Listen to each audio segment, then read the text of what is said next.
రెండవ స్థానంలో కుజుడు సంచారం చేయడము, కుజుడు నీచభంగ రాజయోగం కలడం వలన ధనపరమైనటువంటి దయచేసి అప్పులు ఇవ్వద్దు, అప్పులు తెచ్చుకోవద్దు.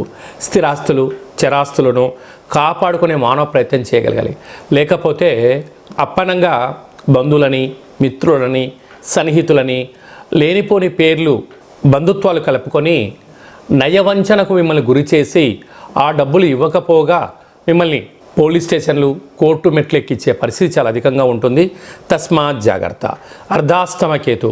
కాకపోతే మిథున రాశి వారి అదృష్టం ఏంటంటే బుధుడు రాశాధిపతి అవ్వడం వలన ఈరోజు ఏంటి, రేపేంటి, భవిష్యత్ ఏంటి అనేది ఎప్పటికప్పుడు లెక్కలు చేసుకుంటూ ఉంటారు. కనుకనే మీ ముందు చూపే మీ విజయానికి తొలిమెట్టుగా గమనించాలి. 6వ స్థానంలో బుధాదిత్య రాజయోగం. ప్రభుత్వ ఉద్యోగ ప్రయత్నం చేసేవారికి చాలా మంచి కాలము. నూతన పెట్టుబడులు, వ్యాపారాలు, సంస్థలు, ఆకర్షణీయమైన